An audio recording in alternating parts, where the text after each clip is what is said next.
ये है SARS-CoV-2। ये कोरोना वायरस के परिवार का एक वायरस है। इसका नाम इसकी सतह पर ताज जैसी कीलों को देखते हुए रखा गया है। SARS-CoV-2 से कोविड-19 बीमारी हो सकती है, जिसका मतलब है कोरोना वायरस 2019। ये एक फैलने वाला वायरल संक्रमण है जो मुख्य रूप से हमारे गले और फेफड़ों को प्रभावित करता है। जब आप कोरोना वायरस के संपर्क में आते हैं तो आपके शरीर में क्या होता है?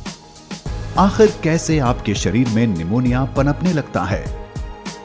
और अगर कोई टीका होता तो वो कैसे काम करता?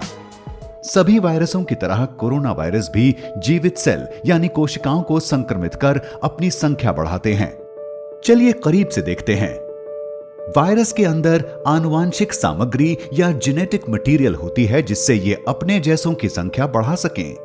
वायरस के एक इंसान से दूसरे इंसान के अंदर जाते वक्त प्रोटीन की एक ठोस परत इस जेनेटिक मटेरियल को सुरक्षित रखती है।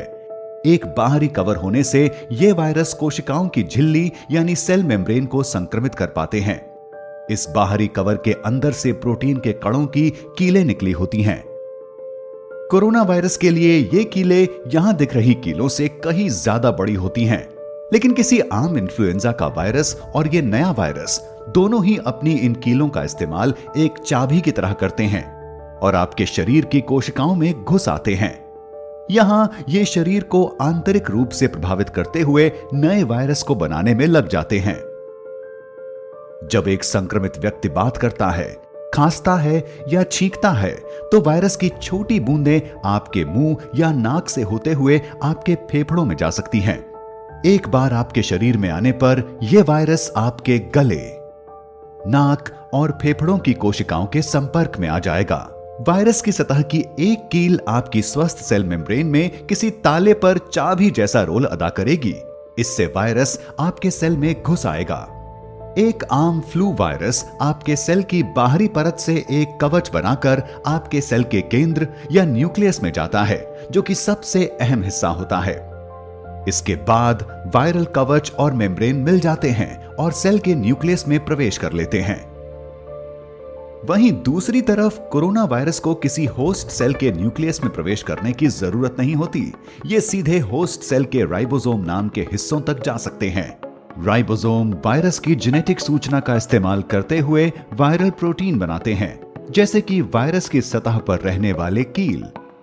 इसके बाद सेल के अंदर मौजूद एक पैकेजिंग आकृति इन कीलों को वेसिकल्स में ले जाती है, जो कि सेल की बाहरी परत यानी मेम्ब्रेन से मिल जाते हैं। वो सभी हिस्से जिनकी जरूरत एक नया वायरस बनाने के लिए होती है, वो आपकी सेल मेम्ब्रेन के ठीक नीचे इकट्ठे हो जाते हैं। फिर एक नया वायरस सेल मेम्ब्रेन से अलग होते हुए जन्म लेने लगता है।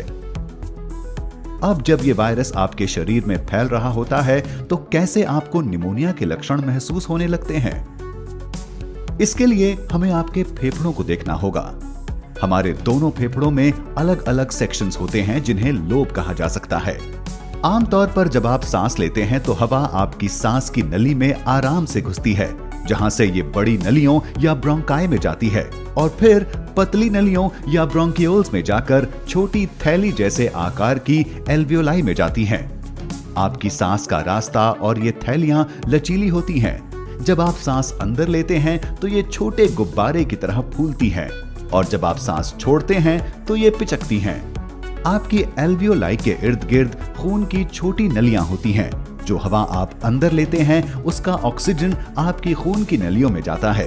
फिर आपके शरीर का कार्बन डाइऑक्साइड आपकी नलियों से निकलता है ताकि आपके सांस छोड़ने पर आपके फेफड़ों से ये बाहर निकल सके। आपकी सांस के रास्ते के ज्यादातर कीटाणु सांस की नली के अंदर मौजूद बलगम अपनी ओर खींच लेता है। एक स्वस्थ शरीर में बालों जैसे दिखने वाले सिलिया से ढकी नलियां ज्यादातर इस बलगम और कीटाणुओं को सांस के रास्ते बाहर फेंकती रहती हैं, जिससे आपको खांसी आती है। आमतौर पर आपका रोगों से लड़ने वाला सिस्टम उन वायरस और कीटाणुओं पर हमला करता है जो म्यूकस को पार कर आपकी एल्वियोलाई तक पहुंच जाते हैं। हालांकि अगर आपका रोगों से लड़ने वाला सिस्टम कमजोर हो गया है, जैसा कि कोरोना वायरस के मामले में हो जाता है, तो ये वायरस उन लड़ाकू सेलों को हरा देंगे और आपके ब्रोंकियोल्स और एल्वियोलाई में जलन महसूस होगी, क्योंकि आपका सिस्टम बढ़ते हुए वायरस से लड़ रहा होगा। इस जलन से आपके फेफड़ों में पानी जैसा भरने लगेगा, जिससे आपके शरीर के लिए जरूरत जितना ऑक्सीजन लेना मुश्किल हो जाएगा।